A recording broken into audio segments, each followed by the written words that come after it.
up, my mellow fellas, or should I say my vivacious veneers? Welcome back to another Bob's Burgers video. As much as I love doing deep dives on Bob's Burgers characters, sometimes I want to talk about minor characters who aren't as lore heavy, but make really fun characters to talk about. So it only felt appropriate to talk about one of my favorite minor characters, Dr. Yap, the Belcher family's eccentric dentist. Dr. Yap can be described as chaotic, insane, petty, and desperate for validation.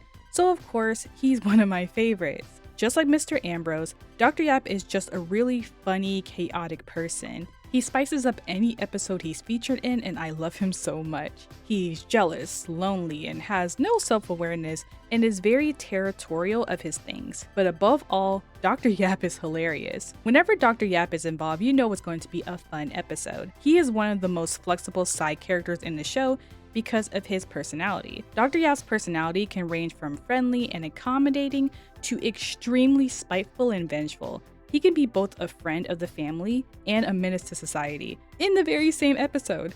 Very similar to other chaotic characters like Mr. Fishoder and Mr. Ambrose, or even Randy. They're all morally flexible and can fit into any situation you put them in, good or bad. Because of this, I consider Dr. Yap a frenemy of the Belchers. Sometimes he's nice, other times he's a complete jerk. It's honestly up to how he feels that day. So today, we'll discuss the insanity of Dr. Yap as a character and see what exactly makes him act the way he does. So sit back, relax, and flip through your magazines as we look into the only dentist that would take the Belchers' insurance, Dr. Yap, the craziest dentist in town. Believe it or not, Dr. Yap's first appearance is actually in season 1. Yep, he is an OG character like Miss LeBond. However, he wasn't there in person, but instead he was featured as a nude drawing that Tina did of him. Though to be super clear, he was never nude with Tina, obviously. Tina just had a crush on him and wanted to draw him for the art crawl. So she just took some artistic liberties with his body, and she kind of just imagined what he looked like. We're switching dentists. No! I can't deal with that right now. Let's get him up. Honestly, it wasn't a bad drawing, it was tasteful. Though I do agree with the Speedo guy, his proportions were definitely off now that we've seen him in person. Hey, that's Dr. Yap. He's my dentist. That's a good likeness in the face, but the proportions are off. No, the proportions are right. I find it funny how Speedo guy is also a patient of Dr. Yap and is, according to him, getting adult braces. Also, I think this was the longest conversation this character has had with anybody on this show. My favorite Speedo guy quote was when he was getting attacked by birds in that one Thanksgiving episode. But I'm a vegan! Ah, no! We don't know Dr. Yap's first name as of right now. Remember, the series is still going on. We might find out in the future. He just goes by his last name, Yap, which according to Google says that it's primarily a last name used in the Chinese community, so we can assume that he's more than likely of Chinese descent. Bob's Burgers has never been subtle with their character names. Most characters of color have very specific names to their heritage. Keyword most, not all. For example, Pepe, Tran, Sesmita, Skip Marouche, Gyro, Dr. Juarez. The list goes on and on. The only exception of this rule is the black characters of the show. Nearly all the black characters have standard American names or occasional African American popularized names, which is very common in the US. Speaking from personal experience as a black girl with a unisex universal name like Terry. We have black characters like Harley, Daryl, Mike, Arnold, Miss Jacobson, Sandy, and the list goes on and on. Anyways, the point is that Bob's Burgers isn't very creative or subtle when naming their characters, especially in the early seasons. And of course, there are some exceptions to this rule. For example, the current season has Sam, but for the most part, most characters of color do follow a naming scheme. I do want to know Dr. Yap's first name though. Imagine if Dr. Yap had a very basic first name, like so basic it just didn't match his personality. Maybe that's why they didn't even give him a first name, because like, what would his first name even be? Anyways, Dr. Yap's first real appearance is actually in season 2 in the self-titled episode, Dr. Yap. I have spoken about this episode before in my Gail video. This episode was the one where Bob had a pretend affair with Gail, and I've said it before, this is one of my least favorite episodes in the show, specifically because of Gail's behavior. And I usually love Gail, but she's very hard to watch in this episode for me. But this episode is important to the video because it's our official introduction to Dr. Yap. Now, when I say this episode is my least favorite, I'm only specifically talking about the Gail affair part. When it comes to Dr. Yap's part of the episode, I actually really enjoy it, which is why it's such a shame that I really don't watch it that much because I genuinely love the Dr. Yap introduction. I love his introduction to the series, and I wish that it wasn't lumped in with Gale's shenanigans. Not only does it display the full spectrum of his personality in the first episode, but it also shows just how funny he is. Arguably one of his funniest episodes. Even in such a polarizing and uncomfortable episode, Dr. Yap was the one making me die laughing. So, let's dive into his first real introduction into the show. Dr. Yap was introduced as the family's dentist. When it comes to his patients, Dr. Yap is friendly and professional. What I like about Dr. Yap is that he really listens and knows his patients individually. He'll chat with you and listen to what you have going on in your life. He'll also overshare slightly about his own life as well, so you're really just chatting it up with him. So as a dentist, I'd say that he's rather chill and considerate. Hey there, Bob. Ready to party? As I said earlier, Tina has a crush on Dr. Yap, so she loves going to the dentist. Dr. Yap is dreamy. When he's looking at my molars, it's like he's looking right into my soul. But that's because she's Tina. What else do you expect? In Dr. Yap's first episode, Bob came to him to have some dental work done. Like Louise, Bob is not a fan of going to the dentist and was a bit nervous about it. I always love the scene when Bob plays the little dental tools and gets in trouble with the nurse. Don't touch the instruments, they're sterile. So it's okay, we're friends. No, it's not okay. Right, You're right, not supposed sorry, to touch yes, the no, of instruments. course, I was being serious. Of course. Those aren't their voices. I know. Yap may be friendly, but Bob is not the biggest fan of Dr. Yap. He doesn't hate him or anything like he does Randy, but he finds Dr. Yap to be annoying, which is a fair assessment. Anyways, they start their appointment and Bob is already a bit nervous, but Dr. Yap made things worse by telling Bob about a little incident he had that morning with another patient. I had a patient in here earlier and I accidentally stuck a needle through his cheek. I hate Mondays. Yeah, I said he was friendly. I never said that he was actually good at his job. As a dentist, he's barely qualified. His words. Anyways, to try to delay getting a shot from Dr. Yap, Bob asked Dr. Yap about his guitar, and Yap was more than happy to yap about his prized possession. This is where you start to get a hint that he's a little odd. What'd you say, Greta? Huh? You ticklish? You ticklish? You want me to tickle you?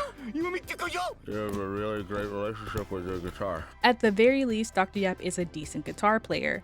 It's not just for decoration like half of the stuff he owns. Bob then asked about a picture Dr. Yap had, again trying to avoid a shot. According to Dr. Yap, he owns a $30,000 timeshare with 6 other families. 3 times out of the year, I can go up there anytime I want to. We'll get into that later, but Dr. Yap is definitely financially irresponsible. He spends money on crazy things, not for the joy of having said things, but instead for the status and bragging rights that comes with them. It's not much status, but he'll take anything. One of my favorite traits of Dr. Yap is his desperation to be perceived as cool by other people. It wouldn't surprise me if he became a dentist just so he could be called a doctor. Because doctors are important to society, and he wants to be important. And what better way to feel important than a fancy job title? Anyways, in one more last-ditch effort to keep from getting a shot, Bob asked about the award on Dr. Yap's wall. Dr. Yap showed off his Prince of Persuasion picture he got from completing a course on how to pick up women. In other words, he got scammed by this guy. If you don't know who the character that he's in the picture with, this guy is a scammer we ran into twice in the show. In this episode, he ran a course on picking up women, and we even get to see some of the video. Trap your princess, physically corner her in a room, and eventually in your life. It's so painfully stupid and hilarious at the same time. This guy was making red pill content before it was popularized by dorky losers. Back then, you actually had to be semi-attractive to pull off this type of scam. Back then, there were actually qualifications to being a kind of douchey jerk. Now you just got ugly dudes who snuck on Earth, teaching other guys how to be alphas. The audacity has gotten crazy. If you're going to listen to anything, be selective about who you let scam you out of money. Insult her face, her body, her brain, her car. The lower her self-esteem, the higher your chances, bro. And of course, Dr. Yap fell victim to one of these scams. According to him, this guy is the prophet who knows an ancient art of picking up women. And do you want to know how much these courses cost Dr. Yap? 3 payments of $900. He spent $2,700 for this guy to teach him fake dating tricks and be his best friend.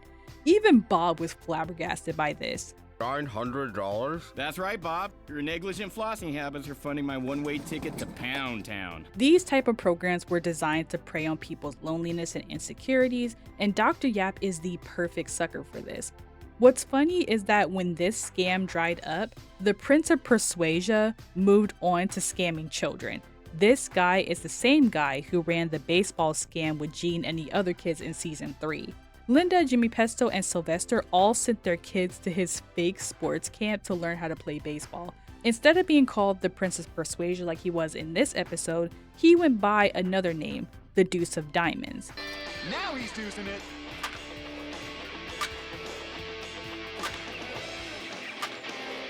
Now they're all deucing it. We don't know his real name, only his nicknames. He tends to just hop in the car and run when his scams run dry. We have not seen him since season 3, but who knows, he might pop up again in the future trying to scam Teddy. ABS, always be scamming. Anyways, Bob ran out of excuses and he was put to sleep by Dr. Yap so he can do his dental work. After he finished his appointment, Dr. Yap meets Gail and the kids in the hallway. He instantly seemed interested in Gail and wondered why Bob didn't tell him that he had, quote, a semi-attractive sister-in-law, which is a crazy thing to say to her face, but it's Gail. She finds that flattering. Bob never mentioned he had a semi-attractive sister-in-law. Thank you. Bob never mentioned he had a dentist.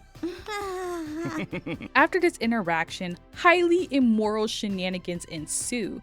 Gail repeatedly assaults Bob while he's heavily medicated, and the whole fake affair thing starts. Again, if you want to know like the specifics, you should go into the Gail video because I'd rather not talk about that part again. Let's just skip forward to where Bob is trying to find a way to redirect Gail's attention to literally anybody else.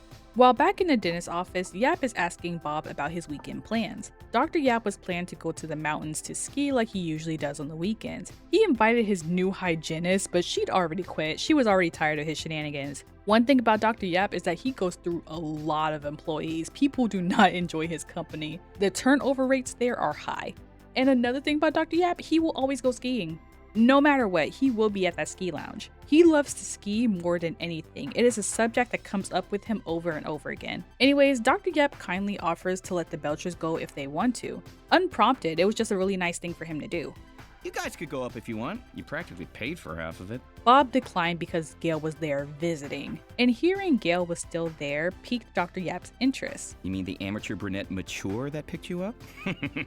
I'd let that happen. Then a light bulb went off in Bob's head. This is a golden opportunity to get rid of Gail by redirecting her focus towards Dr. Yap's affections. Bob then suggested that everyone should go skiing as a collective, including the kids, and Yap agreed in a very weird way. It's biologically proven that children lead to sexual intercourse, and vice versa. I wouldn't phrase it like that. Really? So they all got in the car and headed up towards the mountains in a matchmaking quest disguised as a family trip. By the time they arrived, Gail and Yap was already having a cute little snow fight in the front yard. So far, the plan was working already, and soon she'll be Dr. Yap's problem. Or at least that was the plan. But Gail thought that this was a cover for a romantic getaway. You pretend to flirt with Linda. I'll fake flirt with Dr. Yap, and then we can sneak off and hit the slopes. My slopes. Awful. Awful. I am so glad that this version of Gail does not exist anymore. She has gotten so much better over the course of the series, but this version of Gail irritated me to the depths of my very soul. Yap invites everyone in and gives them a house tour, no Sabrina. Let there be light. Welcome to the Yap Trap. You caught me. Dr. Yap does love a good tour. He gave Bob and Linda a normal room, and then for some reason he gave the kids the freaked out room with the mirror on the ceiling. Hi. Hi. Okay, see you back in real life. Hi. And of course, there's only one bedroom left, meaning he and Gail had to share a room and a bed completely by chance. But Gail said she'd rather stay with Linda and Bob. Oh, Lady Gail. Don't you worry. We'll figure it out later. Honestly, I know that Gail's motives were very impure, but I agree, Dr. Yap is a total stranger to her. I don't know any woman with survival skills who's going to share a bed alone with the man they just met. She does not know that man, she just met him a few days ago. Because if it was me, I'd rather sleep on the couch or I'd just rather sleep in the room with the kids, cause no, absolutely not. But Dr. Yap seems to think that he can convince her. Anyways, Dr. Yap attempts to show off his jacuzzi, which isn't in great shape. It doesn't get hot, but the bubbles still work. We can make it hot. Bob was already sick of Gail, so he pulled Dr. Yap aside and asked why he wasn't hitting it off with Gail. But Dr. Yap just insisted that Gail was playing hard to get. She's a fighter, Bob. I like it. And I have the prince on my side. It's pretty clear that the prince's love scam advice does not work on real women. Even Gail, and Gail is like the easiest target in the world. Yap is crashing and burning with Gail. His idea of flirting was literally blocking her path in the ski shop over and over again. Like, what are you doing? Well, I know what he's doing, but it's worth seeing it acted out. Tina actually watched some of that Prince of Persuasion tape, and she tried to use the same tactics on Dr. Yap, but he was not paying her any attention, obviously. Tina trapped him by going on the lift with him, and then she tried to insult him because that's what the tape told her to do. Step 2, insult your princess. Your face is fat. No, it's not. It's perfect. I'm sorry. I'm sorry, what's that? Then they both try to tell impressive stories to make themselves look good. The last time I was out in the wilderness, I had to snap a wolf's neck while holding an orphan. Gail didn't care about the story Dr. Yap was telling and just tried to catch up with Bob, who kept trying to leave her, but she refused to get the hint.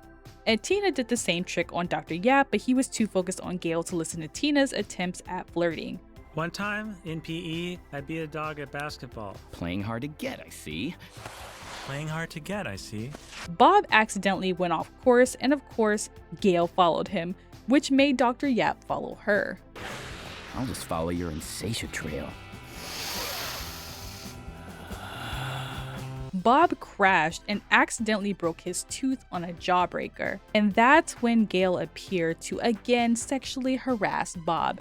At this point, just call the police. I'm not wearing anything under my snowsuit. Oh my god! Except for my long underwear, and my socks, and my other socks, and a maxi pad. Arrest her, officer. As Gail tries to forcibly kiss Bob, Dr. Yap ends up seeing the whole thing, and he is livid. Heated like a birthday candle. He walks up and menacingly greets Bob. Oblivious, Bob was glad to see Dr. Yap because he had a dental emergency. When Gail tried to have Bob touch her more inappropriately than she already was, he pinned her down to stop her from touching him further. And that's when Linda found them in a compromising position. And this pissed Linda off, seeing her husband on top of her sister. Mind you, she knew Gail was harassing Bob, but she kind of just brushed it off. Gail has had a history of going after Linda's boyfriends and of course now her husband. So Linda just did what she always does. She figured that Gail was just going through the cycle again and basically told Bob to let it pass. AKA let her get her out of her system and then she'll be on her way. Crazy, right? Which isn't an excuse, by the way. Linda should have beat her ass when she found out that her sister kissed her heavily drugged husband when she trusted Gail to go get him from the dentist. But I'm saying this to say that Linda should not be surprised to see Gail trying to kiss Bob because again, Bob told her that Gail was doing this and she didn't do anything about it. She knew what Gail was doing and she let her do it until this specific moment. Bob immediately released Gail and told Linda that this whole thing had gone too far and to tell everybody what was going on. Dr. Yap told on Bob to Linda immediately. Obviously, Dr. Yap didn't know how far this conspiracy went, but I like how when he thought that Bob was cheating on Linda, he snitched instantly. Dr. Yap may be weird, but he does not condone cheating. These two were fooling around, Linda. Oh, Linda, I am so sorry you had to witness our foreplay. I can't believe this! You're a hurtful slut, Bob! You see, this is why I do not listen to people when they say that they want the early season vibes back, because Bob only let Gail harass him because Linda told him to. And now that she saw something that she didn't like, again because of Gail, she's more mad at Bob, the victim, instead of her own sister. This episode is a horrible look for Gail and Linda. Thankfully, we never get a full-on affair plotline like this again, because I couldn't take more of these. They just pissed me off too bad. Bob told Linda to drop the act because he wasn't doing this anymore, but Linda wasn't acting. She thought Bob was genuinely frisking her sister and she was pissed. She even smacked him for it, but Linda was the least of his problems. Dr. Yap saw an opportunity for revenge, and he did not waste time. It looks to me like you're in need of some serious dental work. And a smack! Ow! I cannot stress enough that Bob didn't deserve any of this. He didn't do anything wrong this entire episode. He went through all of this just so they can spare Gail's grown-ass feelings, who again is going after her sister's husband intentionally on a ski trip with her sister's family while the kids are there. Shameless.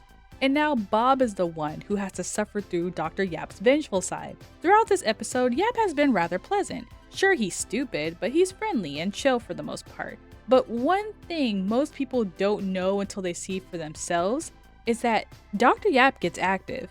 Once Dr. Yap feels like he's been crossed, you will get another side to him that is normally so well hidden. You will get the insane version of him that will literally go lower than hell in order to get his lick back. And unfortunately for Bob, Crazy Yap is activated.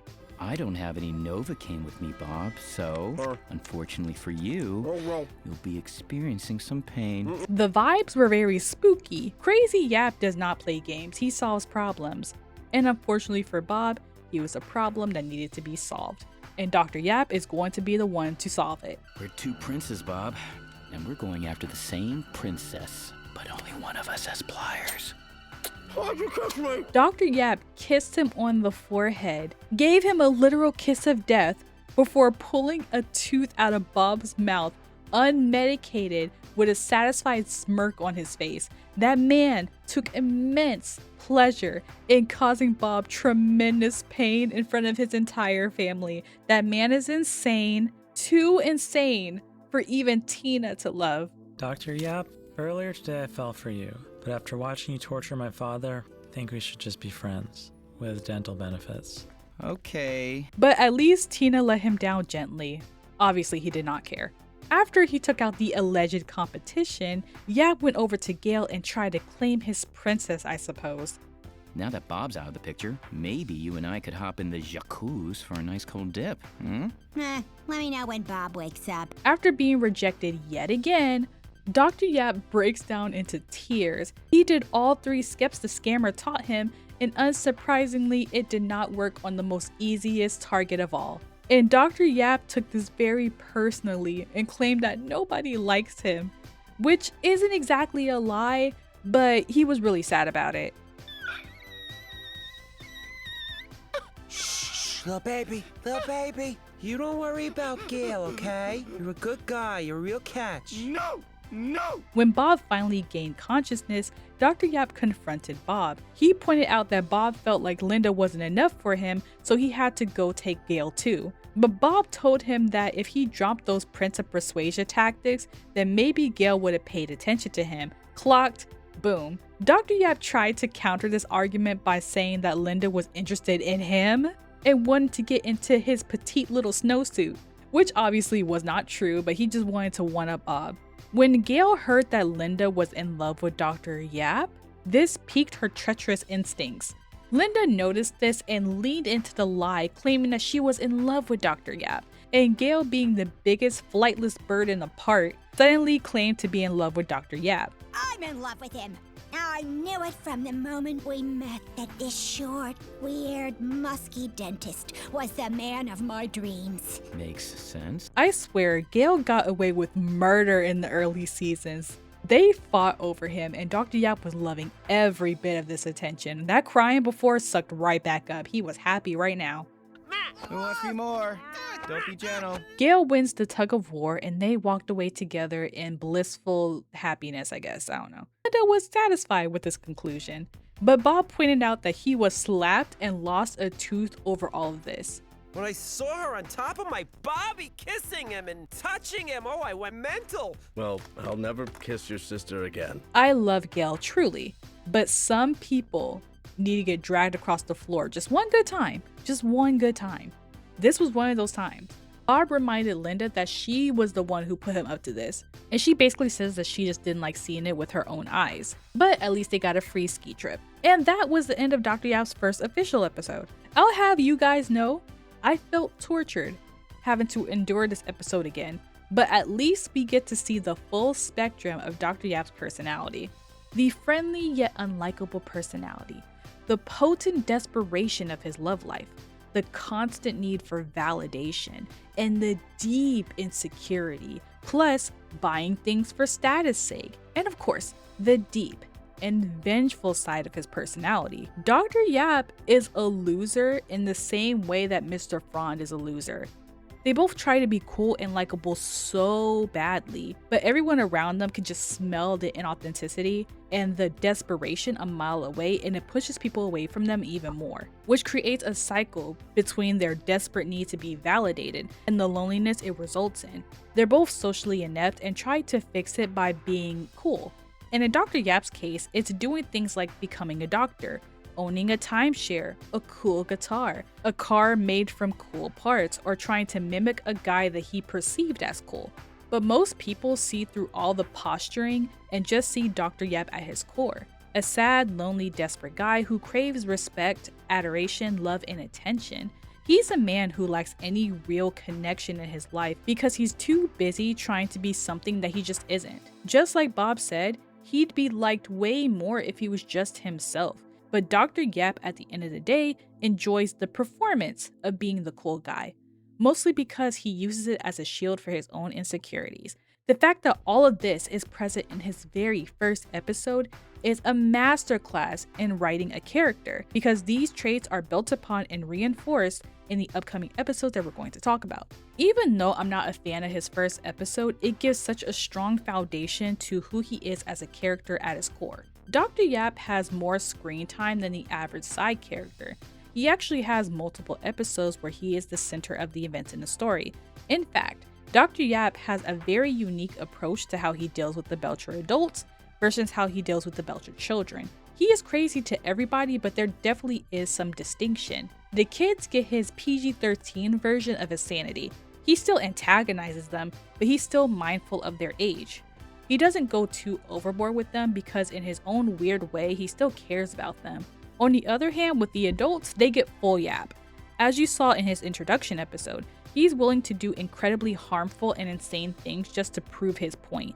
In fact, that is the sticking point of his character. He has to prove a point. He has to teach his lessons. He can't ever just accept things for how they are. He's going to go as far as he needs to go, but at the end of the day, you will hear his grievances. He will make you rue the day you have ever crossed him.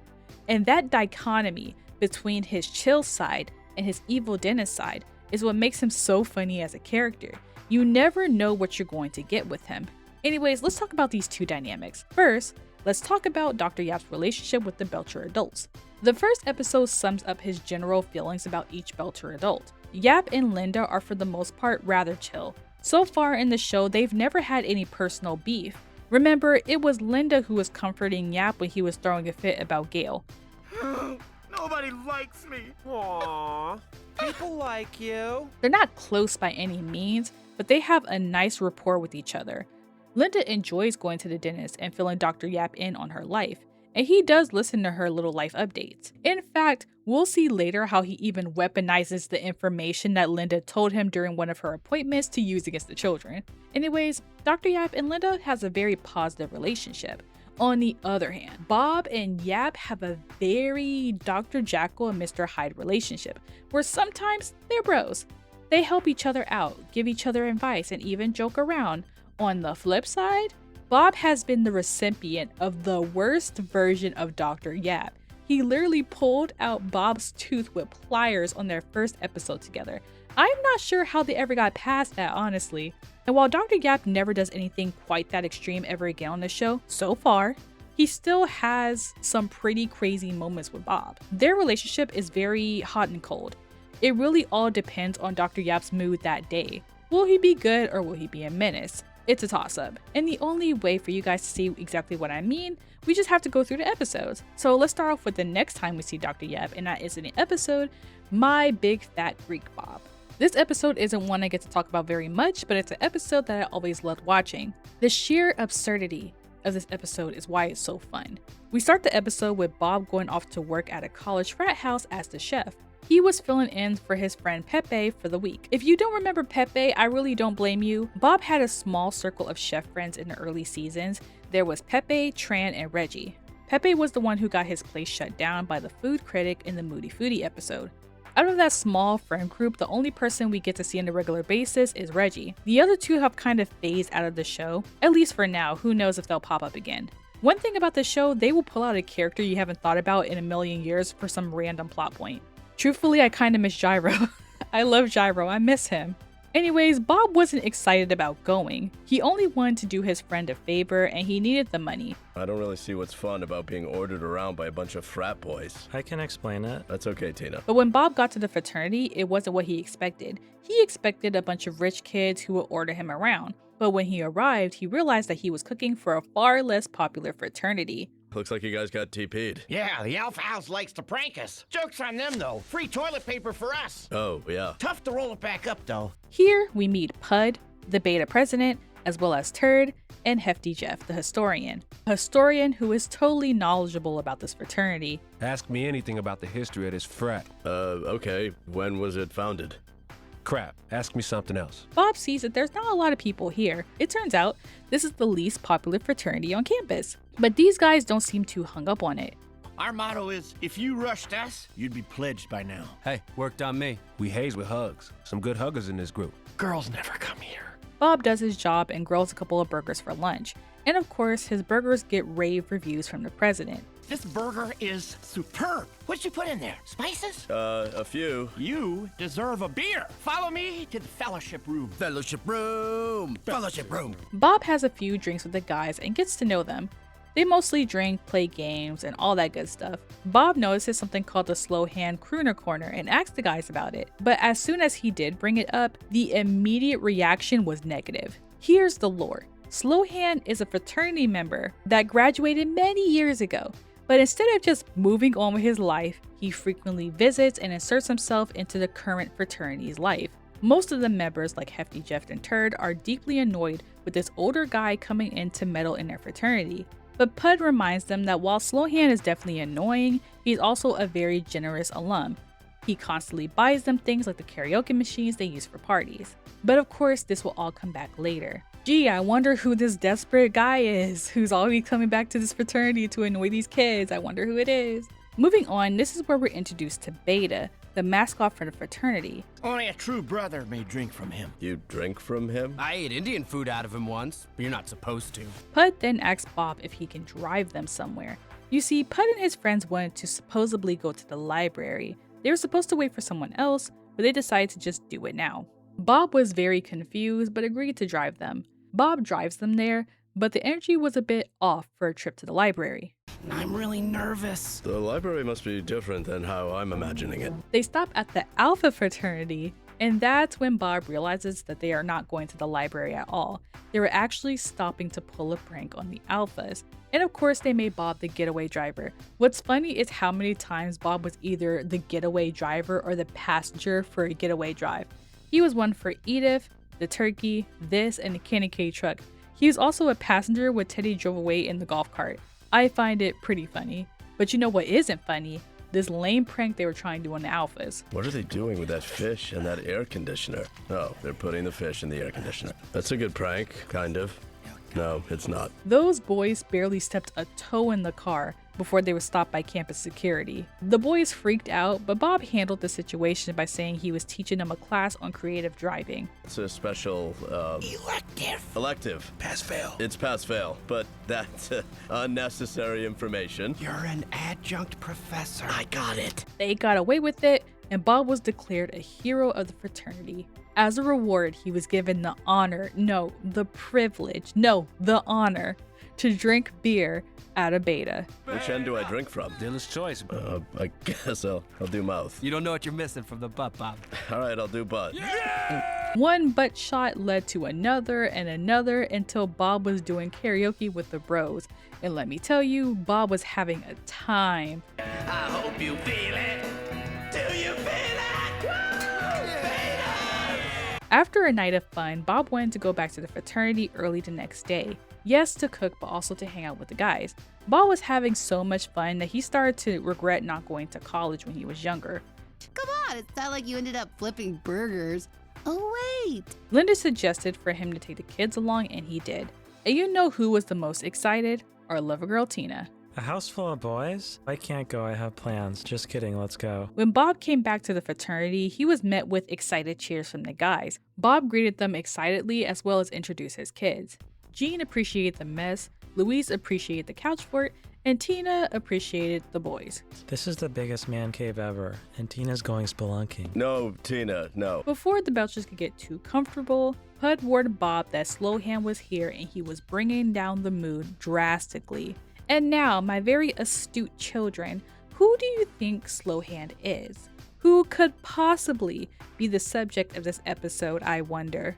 It is revealed to be our very own Dr. Yap. Coming back from the bathroom, entrance music. Bo, chicka bo, chicka bo. Dr. Yap? I thought I'd never see you again until my next dental appointment. Dr. Yap was taken aback seeing his patients in his old fraternity house and asked what they were doing here. Bob told him that he was filling in for the cook, and Yap accepted it. Hi, kids. How are you doing? Are you flossing, Bina? Yap, yap, yap, yap. Yap asked Bob if he's gotten the Slowhand tour of this fraternity yet. Bob tried to get out of it by saying he had to go cook, but Yap was not taking no for an answer. So the family was forced to take his self-titled, self-appointed tour that nobody asked for. And that's where I had my first French hug. That's where you feel a girl's armpit. Yap's tour took a long time, and Bob was over it at this point. After all, he still has to cook for an entire house. But too bad, because Yap needed to show him the most secret, interesting room in the house. The Room of Secrets. Only brothers may enter. The Room of Secrets. Secrets, secrets, secrets. The Room of Secrets is self-explanatory. It has all the so-called dark secrets of the house. But honestly, it's probably just mostly Dr. Yap's secrets. I doubt anyone else actually uses it. Either way, Dr. Yap is very protective over this room. You kids want to see inside, huh? Sure. No! What did I tell you? Brothers only. Why would you tell a bunch of nosy-ass kids about a secret room? Especially Louise. She did immediately try to break inside, but her credit card trick didn't work. But trust, she will find a way. They finally go back upstairs to see the Beta House Wall of Honor, and this is where the episode takes a bit of a tone shift. Yap was happy touring them around and showing them his fraternity until he spotted a certain picture of Bob on the wall. Hey, wait a second. What's this? Bob drank from Beta yesterday and is already on the wall. Hefty Jeff works fast for a house historian, but this left a bad taste in Dr. Yap's mouth. He hated that Bob made the wall in the few days he's been there. Are you freaking kidding me? Slowhand, calm down. No, you calm down, Pud. You let a non-brother drink out of Beta? And he crooned in my corner? B to the S. Dr. Yap was freaking out because, in his view, Bob defiled house traditions. And I just want to quickly remind you guys that Yap graduated a million years ago. This guy is entirely too grown to be concerned about these type of things. Well, at least physically, not mentally. As we've seen from these two episodes, Yap seems to have a case of arrested development. It seems like he's stuck in this college era of his life because his current life is not so great. Think about it, Yap is very lonely. He has little to no friends. No one likes working for him. He's not good with women because he treats them like objects to win over rather than people. He annoys everyone around him, and he's constantly trying to make his life sound cool to impress people.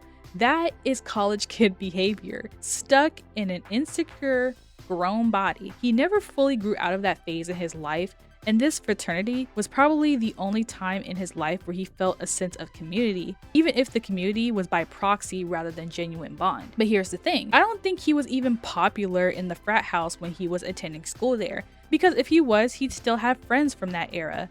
Maybe even invite them skiing or something. It's very common for people to make lifelong friends or enemies with people they met in their frat house or sorority. But Yap seems to have no one from his own class, no connections from his own time in college. So what does he do? Does he make new friends and focus on self-improvement? Of course not. Instead, he drives back to his old stomping grounds to harass the new class of Beta brothers against their will. And he knows they can't do anything about it because he's an alum, and the brothers feel the need to respect and tolerate his presence simply because, like it or not, he's their brother, fraternity speaking. And 2, Yap makes sure to make himself indispensable by buying their reluctant approval. He knows that they're all broke college students with no car or money. And because they're an unpopular fraternity, they don't get a lot of stuff. You know, not a lot of sponsors, not a lot of like people giving them things. It's just bare. And because he's a grown man with his own dental practice, he has the disposable income to give to his brothers. Of course, these gifts come with all sorts of strings attached, like Yap's continued access to the fraternity house. At the end of the day, these kids want the stuff. And if they want the stuff, they have to accept Yap. It is a manipulation tactic, both financially and through obligation of him being a superior. They have no choice but to accept Yap, even when he gets like this. At the end of the day, Dr. Yap is a grown man bullying a bunch of college students simply for letting Bob have a drink out of a lizard's tiny ass. There is real problems in the world besides that. But to Yap, this is the end of his little world, and Bob is the one who came in and messed it up. Anyways, they tried to calm him down by telling him the reason Bob was on the wall. Bob was on the wall because he helped them prank the alphas. But this annoyed Dr. Yap even further because that prank was his idea and he was the one who bought the fish in the first place. What? That was my prank! Why wasn't I in on my prank? You should have called me. I put my number in all of your cell phones. As Dr. Yap got more heated, they did the only thing they could do to de-escalate the situation by just apologizing. Bob apologized because he genuinely did not know any of this. The guys also apologized and slyly suggested that Yap just take some time away from hanging around them. They'll understand completely if he needs space to reflect. They'll understand completely if he chooses to do so. They saw a chance to get him to go away, they took it. And as soon as they mentioned Dr. Yap taking space from the fraternity, his whole demeanor changed and suddenly he was able to be reasoned with. The threat of being separated from the frat house made him check his attitude real fast. No, that won't be necessary. The important thing is you guys finally sacked up and pranked those alphas. Yeah, Operation Bobfish was a huge success. Yapfish! It was a yapfish! History will say it was a bobfish. The next day, Bob was heading back to the fraternity house with the kids. The subject of the secret room was brought up by the children. They were all wondering what was inside this forbidden room. The kids were planning to break in to see for themselves what was inside. Bob told them not to do that because 1, Dr. Yap told them not to, and 2, they're not brothers. You're not a brother. I'm basically a brother. I'm more of a brother than you are, Gene. You've never even touched the iguana. I drank from its ass. So it's safe to say that Bob at this point was getting attached to the fraternity house himself. He likes hanging out with them, and they're fond of Bob too. It was like the college experience he never got. Before Bob got his own restaurant, he spent his early late teens and early 20s working at Big Bob's Family Restaurant instead of going to college. That was until Bob and his dad got into a fight, and that resulted into Bob breaking away and trying to make it on his own. So he never got the college experience, and now he's vicariously having it through this job. It's similar to Dr. Yap reliving his glory days here.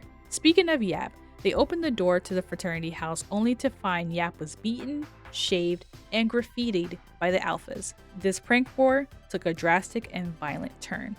This could be payback for Operation Bobfish. Yapfish! And the worst thing is, they took... A long, hard look at your lifestyle? No! They took Beta! Not only were they got by the alphas, the house was trashed, and worst of all, Beta was gone. Things were bad. Yap was traumatized, and the mascot was missing. The prank war escalation was severe. The Betas gathered to hear what happened, and Yap makes sure to tell the story as dramatically as possible. No! I want everyone to see what the alphas did to me. Tina asked what happened, and Dr. Yap told the whole story how he came in with a new karaoke CD. Steady Rocking Booty Jams, Volume 2. And he was promptly jumped by the Alpha President and his underlings. And they left this! No, no, no, no, no! And this infuriated the brothers. The disrespect was too great to be forgiven. They had to get active. Yap wanted the Betas to hit the Alphas twice as hard for their sins against Beta. Yap officially declared war on the Alphas. And of course, this means that Yap has to stay close to that house.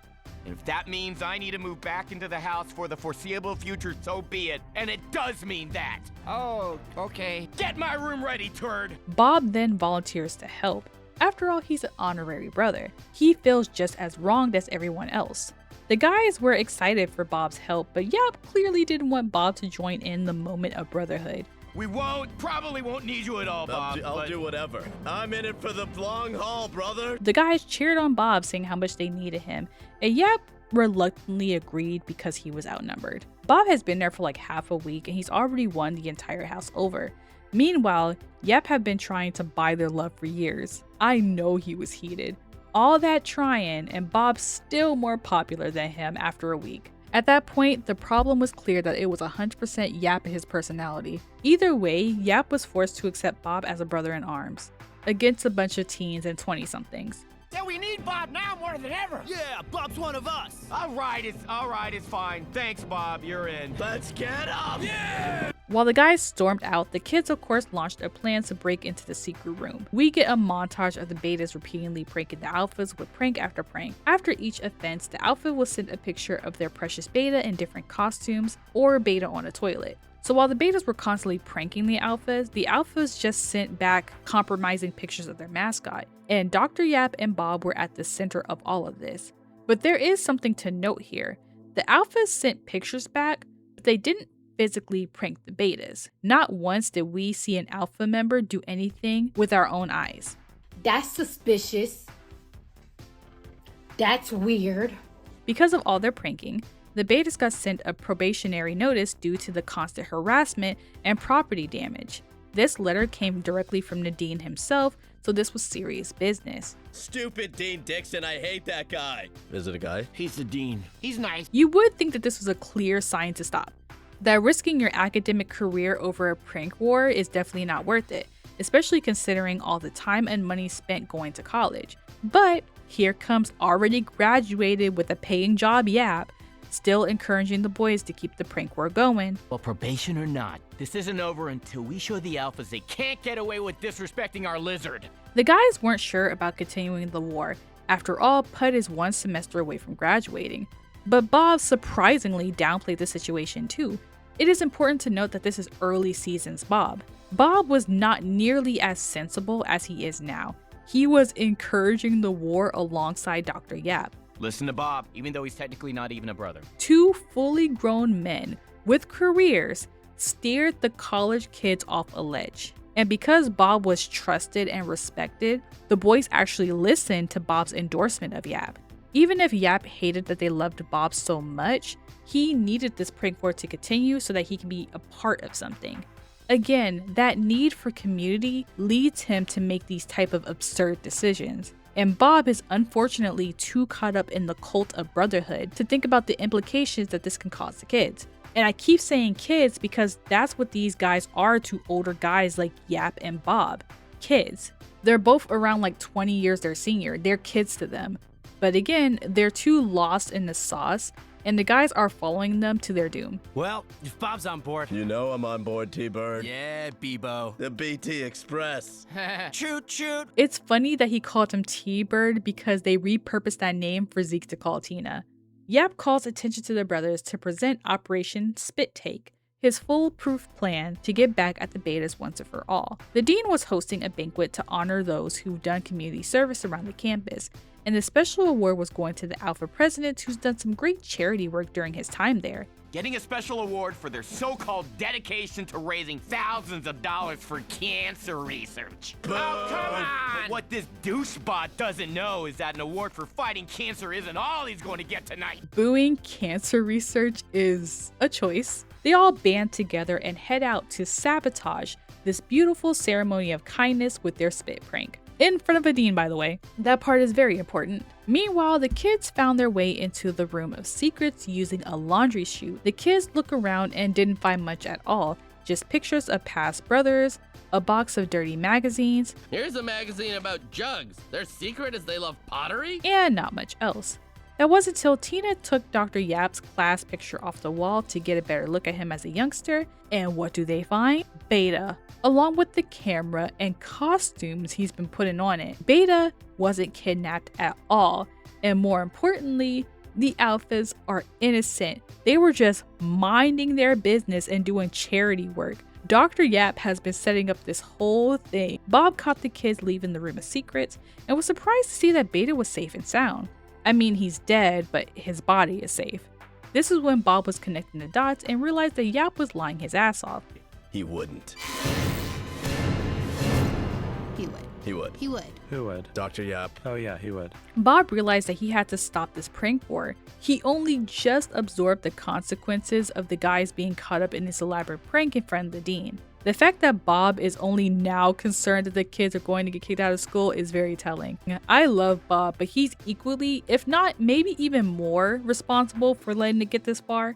Bob's endorsement of Yap is what really led them to follow Yap into the dark side. They wouldn't have listened to Yap if Bob, a trusted, much older adult, didn't egg it on alongside Yap. Now don't get me wrong, what Yap did is borderline insane. He purposefully injured himself, shaved his own head, told elaborate stories, and faked an entire prank war instead of, I don't know, doing his job and filling cavities.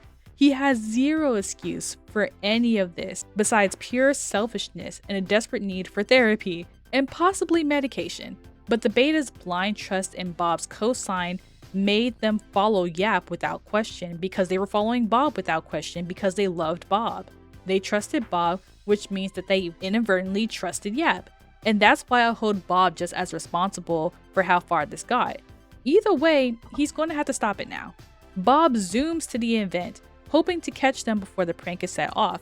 Bob got there just in time. Yap was glad to see he made it. He thought Bob had chickened out, but he got there just in time to see the Alpha President get pranked. Bob confronts him immediately for lying and basically tells him to shut it down. Recognize this iguana? Oh. Recognize this iguana tail? That poor beta has been personally victimized by Gene Belcher. Yap had no choice but to admit that he faked this entire thing. Why did he do it? Because he wanted these 20-something-year-olds' approval. Okay, Bob, you got me. I took beta. I thought a prank war would bring the brothers together and show them how much I mean to them. So this whole time, Yap has been framing the alphas. They had nothing to do with all of this.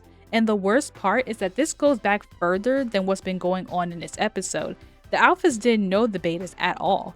This whole time, the beef was completely one-sided. Those damn alphas don't even know we exist. Yeah, they seem pretty focused on their charity work. That's right. Yap has been pranking his own fraternity for years. Capital Y. He's been trying to get a prank war started for years after he was a student here. She doesn't even go here. All for what? Genuinely for what? The time and effort and money he has put into starting a prank war between college students half his age is mind-boggling. That type of pure dedication is honestly scary. To spend years, as well as a ton of time and money on manufacturing a non-existent beef between young adults is something I can't even fathom. Mind you, he is a whole doctor. He has a whole practice. He has things to lose. He just doesn't give a damn. He's all chaos and vibes. Bob told him that this all has to end now. He tried to reason with Yap and remind him this prank war would have real consequences for the entire frat house. The brothers are already on probation, Yap. Prank the alphas here and you'll get the house shut down. So what? They'll be legends. Yap is so selfish that he doesn't care if he takes the entire frat house down with him, as long as it burns in a blaze of glory. It all proves that he never really cared about the betas or the frat house. He just wanted people to impress and rule over, and being an alum helped him do that quite easily. And now he wants to make sure that the betas, aka himself, are legends by burning the whole thing up. No matter if it gets them all kicked out of school or if it gets the house shut down. That is diabolical, evil behavior. The plan was just as crazy. He dressed up as a waiter, snuck in, drilled a hole in stage, and set up a huge spit keg under the stage. Yes, spit keg. Or specifically, the splatter matter saliva keg. Are you insane? I don't know. Is it insane to collect the spit of every patient who's passed through my office for the past 6 months and put it in a pony keg? Absolutely. Not necessarily. No. That is absolutely disgusting. There will never be a shower hot enough if you were hit with a keg full of strangers' spit. I feel like that should be a crime. No joke. The betas were under the stage setting up the prank as we speak. They're waiting for the Alpha President to be introduced by the Dean for his charity work towards cancer research, before they splash him with a keg full of the nastiest germs one can conjure. Louise approves of this plan, obviously, but Bob said absolutely not. And finally, Yap says what's truly been bothering him this whole time. He hated how easily Bob was accepted and praised in the fraternity, while he had to buy his way in, and even then, they still didn't like him. It's all so easy for you, isn't it, Bob? You just moseyed into the beta house and stole their hearts with your hamburgers and your perfect body. Just like in the first episode, Yap is jealous of Bob, and that jealousy inflames his insecurity to the point of, well, this. He's been doing this dumb prank war for years, but only after seeing Bob earn a spot in the house so easily did Yap ramp up the drama 100-fold. He literally shaved off his head and committed so deeply, all so that he could get attention. I'm glad Gail didn't like Yap, because I can't even conceptualize a relationship between them. It would be the most unhealthy, toxic, mentally unstable relationship this side of the universe has ever seen. Gail faked an injury for attention on Thanksgiving, and Yap literally injured himself purposefully, punched himself in this episode for attention. These two should not be in the same room together. Like, they cannot. They would just both jump off of a cliff so that they can be in the news together. They can't be together. They can't be in the same room together. It's too much. Anyways, Bob actually sympathized with Yap. He understood why Yap was so attached to the frat house because he can relate to wanting to be a part of it. It's like being in a family of guys with beer and karaoke. Sucker punch! Oh, we're definitely switching dentists. No! You'll never get a better family dentist who's in your provider network. Yap punched Bob in the face and ran off laughing maniacally. Bob was trying to have this emotional heart-to-heart moment, and Yap took the opportunity to sucker punch him in the face. He didn't give a damn about all that emotional stuff. He just had a plan, and he refuses to let it get off track. I love his evil, hilarious ass, because why would you do that? And he had the nerve to say, haha, you'll never fire me, and laughed in his face after he punched him.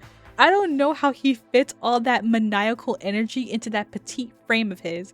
You can never make me hate this man, because why would he do any of this? Dr. Yap is an example of using your free will in the most toxic, borderline illegal ways you can. Since Dr. Yap ran off to activate the plan, it's up to Bob to stop it himself. The dean starts to give his introduction speech, so it's now or never. Bob interrupts it right before the alpha president steps in and takes the microphone. I am the honoree's twin brother. Not identical twins, obviously, but I'm 20 years old. Bob talks about his alleged brother in a very coded way to the betas. He emphasized that the president was nice and would never hurt or steal iguanas. The audience was lost as hell, but he was clearly trying to tell the betas that this kid was innocent, and Louise did not like him stopping the plan at all. Please have her removed. Bob repeatedly said things like the president wouldn't hurt or kidnap an iguana because he is nice and charitable and all that good stuff. And just like Louise, Yap disagreed with this take as well. Maybe he would. No, he wouldn't. Those are the kind of things our crazy oldest brother would do, though. You know, our crazy Asian dentist older brother. Bob was laying it on so thick, but the betas, bless their hearts, weren't quite getting it. Are you talking to us? Don't set off the spit keg. He literally told them straight up, do not set off the keg, but they still had to get out and ask what he meant. What else could he have meant? Pud. Don't set off the stupid keg. It is self-explanatory, but he had to come out and see, I guess. Thankfully, they didn't set it off and came out from under the table. The plan was foiled, and the day was saved by Bob Belcher.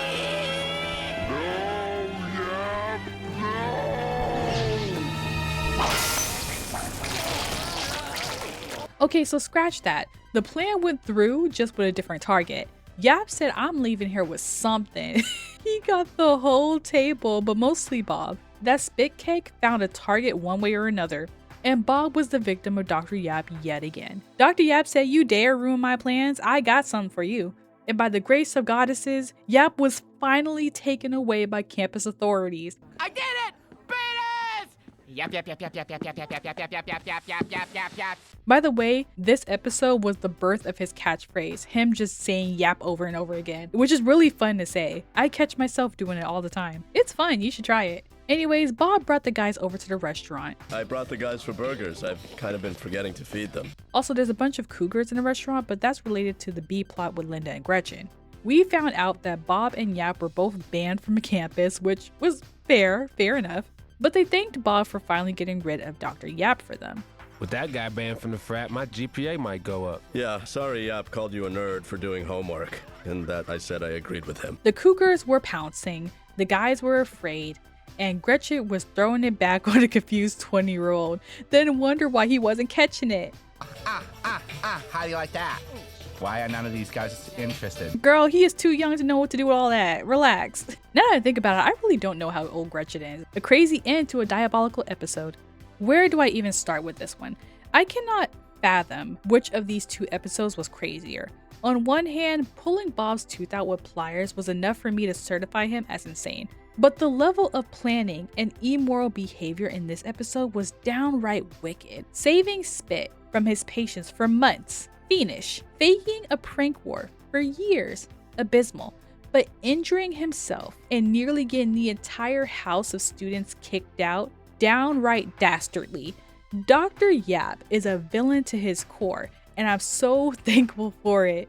We have so many great and deep characters in this show. Characters that represent growth like Zeke, resilience like Rudy, or authenticity like Marshmallow. But not Dr. Yap.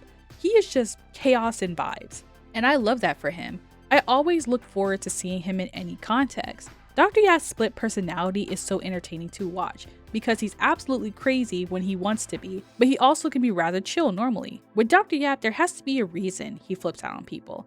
Now, are those reasons valid? Most of the time, not really, especially for his level of get back. But to Dr. Yap, all those crazy things he does are justifiable to himself. He gives himself permission to do crazy things, and not once, never, does he ever feel bad about it. And unfortunately for the Belcher family, they seem to be his favorite targets. Mostly Bob and the children. I think Dr. Yap knows better than to try any of that with Linda Belcher. She would have had him in a headlock. Fight me! Ow! No. I'll fight him, punk. Come on, punk. Lynn, stay in the car. But because Bob is mostly a pacifist, Yap gets away with his crimes. It takes a lot to get Bob out of character, and the only time he ever really threw hands was over his wife and his children. Aside from that, Bob is not really much of a fighter, and Yap knows that, and he knows that Bob cannot switch dentists either, so Bob is just unfortunately stuck with this nutcase. Bob had two other instances where he interacted with Yap, but these were minor cameos if anything. One was an episode Glued Where's My Bob? And in this episode, Yap was back to being a helpful dentist. His hair grew back and he was nice to Bob for a change. In this episode, Bob accidentally got glued to the toilet.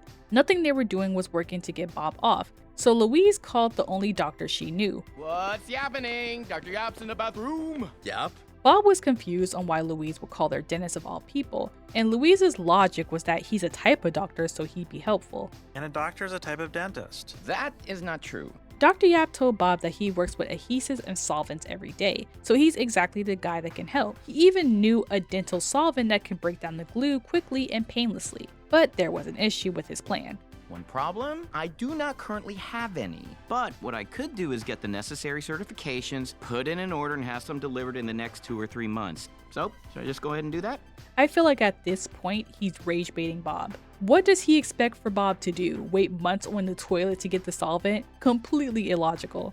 And everyone agrees that this plan was not great. I vouch for you, dentist! Thankfully, Yap did have another less sophisticated plan. His plan was to pull Bob off the toilet like a loose tooth. Oh my god. Hear him out. You are the tooth, we numb your butt with Novocaine, and we yank you off the toilet. Done. Dental damn. This plan sounded a lot more painful, but it was the only doable plan at the moment. So Bob agreed with the second plan to be yanked off the toilet.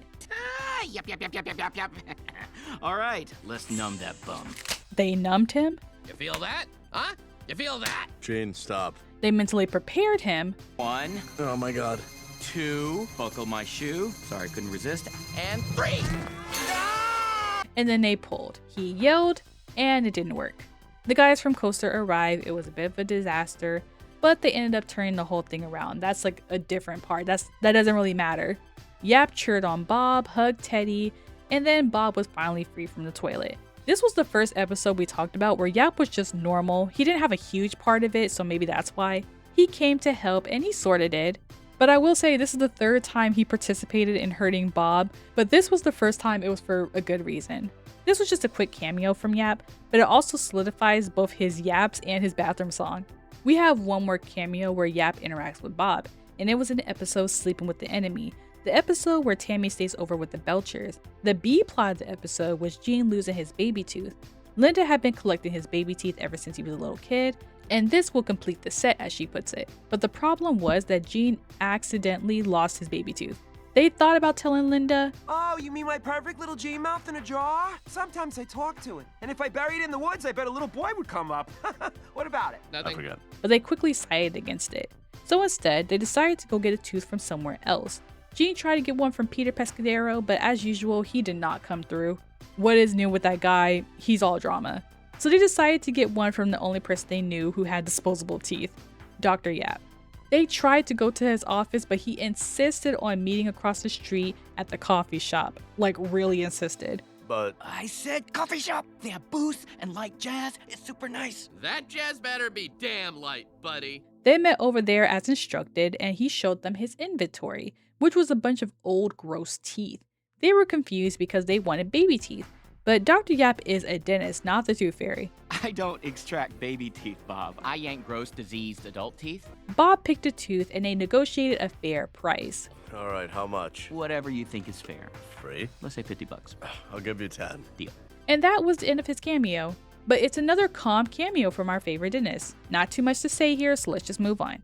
At this point, Bob and Yap have been cordial. They had a very rocking start, but Bob now calls on Yap for minor favors, and Yap comes through most of the time. That's not to say that they won't have any more disagreements in the future, but for now their relationship is cautiously optimistic. Now if you think that's the end of the Yap-anigans, then you're wrong. Yap's energy just got redirected from Bob to the Belcher children. Now don't get me wrong, he never crosses a line of being cruel to the children, at least not in the same way he was to Bob, but he did feel the need to teach them lessons from time to time. But to be fair, he's also had some really nice moments with the children as well, in particular with Louise. As we know, Tina loves going to the dentist because she had a crush on Dr. Yap. Gene doesn't mind the dentist because he usually gets a toy after his appointments. But Louise hated going to the dentist at one point in the show, and through these next episodes, we're going to talk about how much of a dedicated dentist Dr. Yap really is. Not only does he know his patients very well, on a personal level, but he also cares about their dental hygiene to an extreme degree. And in his own twisted way, he does care about them. Now the way he shows it isn't great, but he does care. So let's start off with Dr. Yap's first episode that involves the Belcher children, and that is in the episode The Kids Run Away, one of my favorite episodes. We start the episode with the kids brushing their teeth, getting ready to go to the dentist. Yuck! What was that stuff? Toothpaste? So that's toothpaste! This is their routine before they go to the dentist. They brush their teeth and try to pretend like they've been flossing all year, which of course they haven't. Linda didn't think that Dr. Yap would notice, but it turns out that Dr. Yap actually does do his job when he's not shaving his head or crying his eyes out. Dr. Yap notices everything. He's like an eagle, soaring through your mouth. Louise tries to get out of the dentist, but Linda shuts that down immediately. She says as long as Dr. Yap takes their insurance, she's going to go get her teeth cleaned twice a year. Louise did not like that answer at all. According to Bob, getting her to go to the dentist is a whole chore within itself. She even tries to make a run for it. She's gonna lock herself in a room! Don't make me tackle you! Got her foot! Damn it! Despite her valiant efforts, Louise was forced to go to the dentist against her will. Tina's cleaning went perfect as usual. According to Yap, she has spotless teeth, but she couldn't resist trying to talk to Dr. Yap just a little longer. You know, we don't always have to make this about business. I'm more than just a mouthful of perfect teeth. And off you go. With Gene, Yap literally had to wear a face shield to protect himself from all the plaque in his mouth, which isn't a surprise. Gene is not a clean child at all, but at least he sits through his dentist appointments. I feel violated. Maybe a toy would help? Okay. You like that toy basket? Mm-hmm. Gene ends up picking one of those old school games where you get the balls in the little holes. I used to play those games all the time when I was a kid, though the toy was a little counterproductive. I'll master this when I should be brushing my teeth. Gene, that's not really the idea. Got the toy, gonna go. Last but not least, we have Louise. She did end up going inside of his office, which is a big step for her. Well, well, well. They haven't ripped up your dental license yet, huh, Dr. Yap? But now Dr. Yap has to try and get her to actually do the appointment. Dr. Yap greeted her and asked if she was still afraid of the dentist, and of course, rough and tumble Louise took personal offense to that. Afraid? I'm not afraid. You're afraid. You reek of fear. Whatever you say. Scared cat. Louise tries to bribe him to just pretend to look at her teeth and just let her go afterwards, but Dr. Yap said no, he has to clean her teeth. Louise finally agrees and sets up some ground rules for her appointment. And to Dr. Yap's credit, he does try his best to accommodate her boundaries, even though they are wildly inconvenient for him to do his job.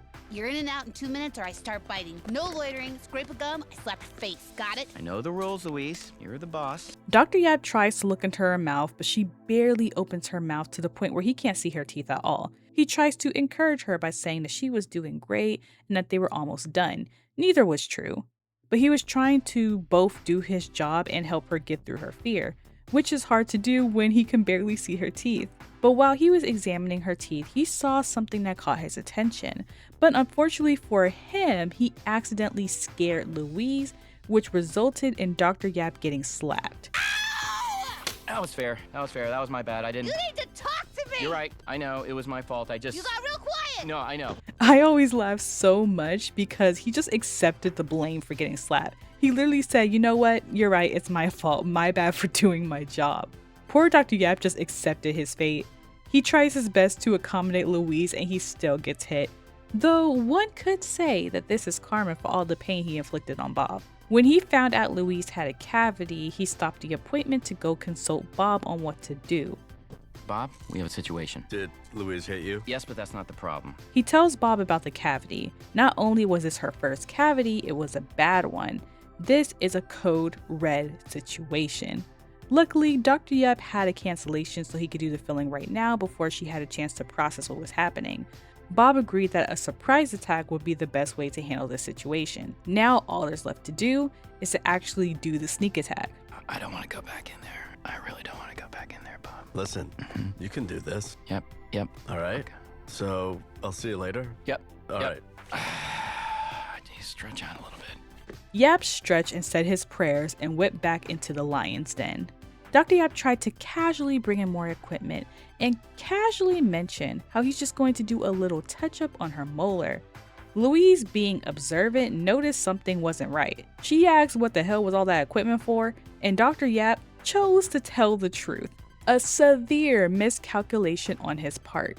He told her that she had a cavity and that flight risk took off. She absolutely refused to get a filling and went into a violent panic mode.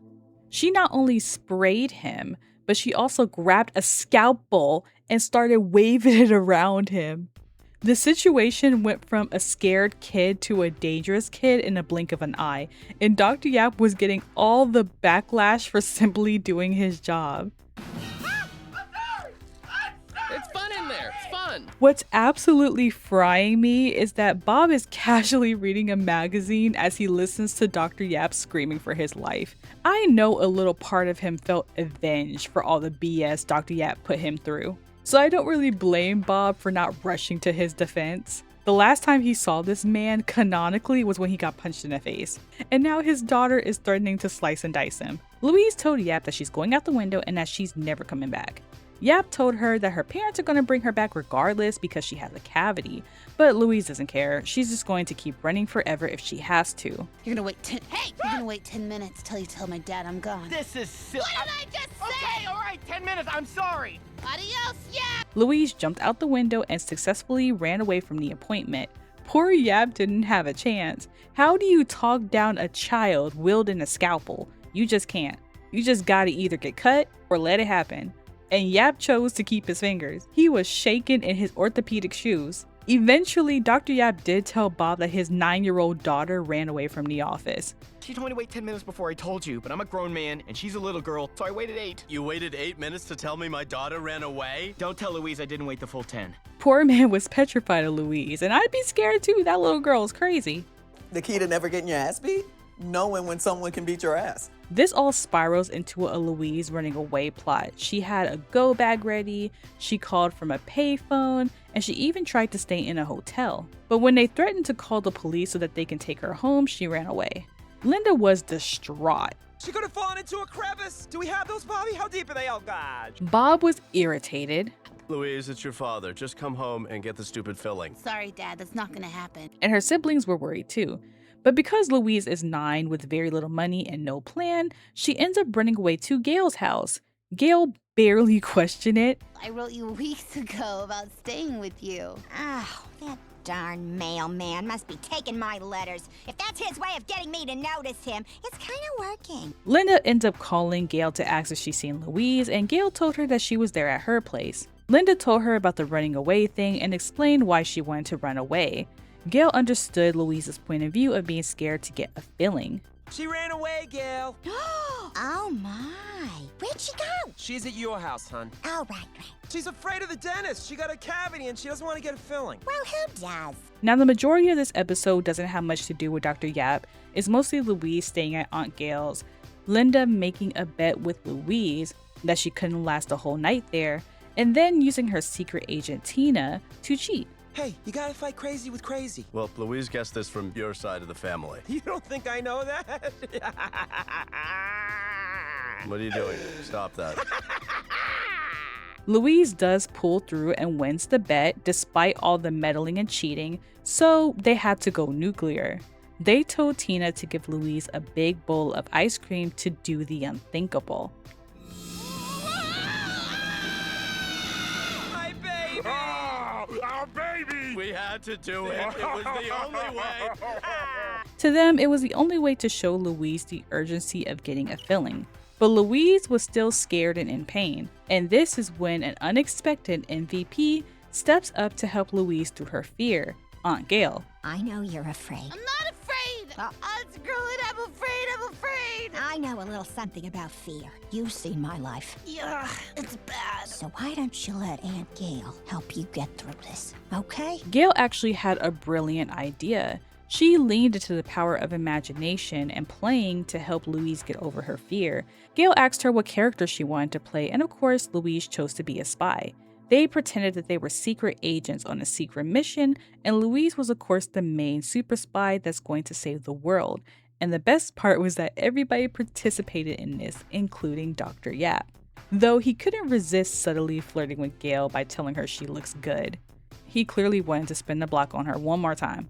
Is the asset willing to do whatever's necessary to save the universe? She is. And the asset promises not to bite me during the procedure? The asset promises. It was cute how everybody was doing the whole super spy mission.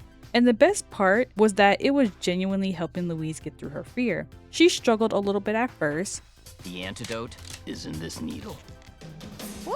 Oh, I don't know. Okay, no, you must. The whole universe is counting on you, kid. Proceed. But with the help of Gail, Louise lets him do the procedure. And Dr. Yap was playing his part perfectly. I mean, I expect nothing less from our most seasoned liar on the show. This might look like ordinary porcelain filling from a sad, lonely dentist's office, but this is a microchip of our plans for the most amazing weapon system ever. Linda, Bob, and Teddy busted in to play the bad guys, just as Louise was hesitating to finish the filling. But it was the final push she needed to bravely finish her first fill-in. And the funny part is how into it everybody was. Bob was using flamethrowers and throwing grenades, Linda was lighting up the place, Gail was choking Linda, and Teddy was putting people in headlocks. It was madness. Bob and Teddy especially went overboard. They were hooting and hollering in that man's office. Flamethrower! Okay, then. Okay, all right. You gotta call in some air support. This is crazy. We get the point. They end up quote-unquoting shooting Dr. Yap, and his character sadly died an honorable death. You did it, and it didn't inconvenience anyone at all. I'll hug him back to life. Okay, I'm fine. Tina tried to hug Dr. Yap back to life, and Bob had to come collect his daughter. And that was the end of the episode. Gail went on the month for playing along with such dedication and commitment to the bit. This episode is Dr. Yap's most positive episode in the series so far. We've seen his lows, and don't get me wrong, his lows were as low as hell, but seeing his positive side is also refreshing. Seeing him be a good, accommodated doctor who cares about his patients' comfort balances out his extreme moments in the show. I am a firm believer that the key to chaotic characters is duality. They have to have range. They can't just be crazy all the time, then they'll lose their magic. They can't be angels all the time because that's boring. Letting Dr. Yap be many things at once is what makes his character so flexible and fun. He's a good dentist, but he's also a loser stuck in his glory days. At the same time, he's a helpful friend who will help you out in the jam or invite your whole family to ski, but he also might sucker punch you. These unpredictable layers are what really makes him fun to watch. This episode was hands down his best depiction in the show, and it shows us just how much he cares about the kids' health. And let me tell you, he really cares. And that could lead him to do some unethical things in the name of dental hygiene. You might as well call him Night Breaks from the codename Kids Next Door, because he will become an unnecessary dental villain if he needs to become one. So let's talk about his next episode involving the kids, Nightmare on Ocean Avenue. Yap isn't in the majority of this episode, but I'll tell you what you need to know. In this Halloween episode, the Belcher kids go out trick-or-treating. Jean was Andre 3000 the Giant. Oh, so fresh and so Jean. Louise was a girl with a dragon tattoo. And Tina was, you know what? It was none of your business what Tina was. Stop being so goddamn nosy. I get it. What is it then? She's a nun. She's a cranky nun. What about the briefcase? Well, that's why she's cranky. She's got a lot of work to do. As the night progresses, their candy starts to get stolen one by different people. A devil, an astronaut, a person with a hockey mask. It was a hockey goalie with a knife. You mean Jason from Friday the 13th? You know I don't like scary movies. And towards the end of the episode, a gorilla. They believed it was a group of teens trying to torture little kids. And towards the end, they found and chased one of the culprits stealing their candy. And Rudy was ready to take this guy out. Are we chasing him? Are we gonna kill him? I think I can do it. No, let's just follow him. Right, sorry. They chased him down the street, but because he was on an electric scooter, it was hard to catch up to him. They get on the bus and tell the bus driver to follow the gorilla. And he does it without question. Lucky for them, the guy ends up falling off the skateboard. Wow, he's really good on that thing. Ugh, that was tough to watch. Unlucky for them though, the bus driver remembered that he had a route to follow and promptly kicks the kids off the bus. They followed the gorilla into the mutilation mansion to try and finally catch him. Well, Jean and Tina didn't go in at first because they were too scared. We made the right call to stay out here, didn't we? I'm enjoying our conversation. It's nice to catch up. But they both end up coming through when they finally went inside and tackled the person. We tackled a lot of people before we tackled him, but they're pretty cool about it. In Scooby-Doo-like fashion, they pulled off the mask to reveal Dr. Yap. I had no idea. I am shocked. Who could have guessed? Oh my god. He would never do something like this. I was so surprised. So it wasn't a bunch of teens. It was a single dentist changing into different costumes to steal their candy. You might be wondering why he would do such a thing. Well, it's because he wants more vacation time. Every year he sends out a flyer offering cash for candy, but it's ignored because duh. It's never gonna happen. Nope. No. Yeah, that's a terrible deal. I find it funny how the actor is just lounging on a table watching all this go down. I won't lie, I would be doing the same thing. Dr. Yap did this because of the new Sticky Boom sugar candy. He felt like he had no choice but to rob children of their candy. Do you know how bad they are for your teeth? Of course you don't, because you didn't barely graduate dental school. I care about you kids. That's why I hunted you down like animals all night. He did it because he cares in his own twisted way. But what's funny is that the other kids don't even know Dr. Yap. Only the Belchers are his patients, so there was no need to steal the other kids' candy. But Dr. Yap is just going to do whatever he wants, I guess, so it really don't matter if it makes sense or not. Besides the whole hygiene thing, he also had personal reasons why he wanted to steal their candies. Cavities are gross and they smell weird, and I don't want to fill cavities all winter. I want to go skiing. And now we're back to skiing. He really does love his timeshare. At least he's getting his money's worth. When Louise demanded to know where the candy was, Dr. Yap gave a not so subtle hint about his whereabouts. Let's just say your Halloween has been incinerated? The kids caught on to his riddle right away and booked it to stop their candy from getting fed to Calcifer. Too bad, he would have loved it probably. All he gets is eggshells. Either way, Yap's little maniacal laugh told them exactly where to find the candy. Did I say incinerated? No, I meant it's in the ocean! Damn it! The kids catch the guy just in time before he burns the candy. They tried to convince him not to burn the candy, but because he promised he was going to keep his word. Yes, burn the candy! Nah, you evil dentist! But after a heartfelt speech about the meaning of Halloween, Louise managed to convince the carny to give them back their candy instead of burning it. Apparently, the guy didn't know it was Halloween because he was in a coma for 6 months. so he just gave it back. And with that, Dr. Yap was defeated once again. But what about your teeth? They're gonna rot. Some of us have disposable teeth. Yeah, nothing's forever, Yap. I mean, except for my teeth. They're adult teeth. But I have flaws. No, you don't. Sometimes. Barely. I think by this time, the writers realized that Dr. Yap has been just a little too behaved since his first 2 appearances, so they decided to bring him back to his villainous roots. Yap is back to terrorizing people and planning out elaborate plans for no reason. He's literally taking candies from a bunch of babies. They were minding their business and a grown man jacked them for their candy like Devo. And this is not even the craziest thing he did by a long shot, but you have to admit, it's still a crazy thing to do on your free time. No one asked him to do this. He could have just sat home, handed out candy, or I don't know, some raisins if he felt a certain type of way about it. He could have did anything, went to a party or something. But no, he just wanted to steal from a bunch of kids. Awful. But we do have one more episode to go over for this video. Yet another instance where he makes the kid's life hell for arguably a minor issue. Let's talk about the episode Steal Magazinolias. We start the episode off with Linda at the dentist's office, talking to Yap about her life. Very Linda coded. She gives Yap updates about her life and he listens to all of her little musings. She tells Dr. Yap about the later bedtime her and Bob were giving the kids now. She talks so much that Yap didn't even start the appointment yet. He was just sitting there listening to her ramble. But Linda only talked so much because she wanted to update him about her life. Just so much to catch up on when you only see the dentist, as often as we come to you. Yeah, it should be way more often. Right. I'll just open my mouth now. Okay, maybe don't make that noise. Dr. Yap cleans her teeth while the children wait in the waiting room. And remember how Louise does her little games that make believe every time she comes to the office? Well, they kept that canon. She still does it. There are 2 important things that happened while they waited. 1, Tina found herself attracted to a cartoon fox. Am I crazy, or is that like the dreamiest fox scientist ever? The first thing you said.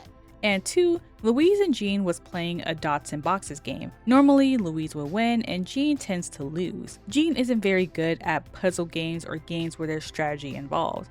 But this time, Jean actually won for the very first time against Louise. First only 3 cavities and now this? Could today get any better? Jean was very proud of himself for winning and Louise was in disbelief. While Linda was running her insurance, Dr. Yap hung back to talk to his receptionist. He's casually bragging about the new plugins he got called Laundry and Spice. Dr. Yap takes a lot of pride in his waiting room. Good waiting room vibe, right? Sweet smells, sweet magazine spread, sweet zines. Someday we'll get music. Dr. Yap has a rival named Dr. McAllister. He's constantly competing with her because people tend to prefer to go to her over Dr. Yap. Her waiting room has much better vibes, and you can tell that it genuinely bothers him down to his soul. If Dr. Yap is going to do anything, he's going to compete.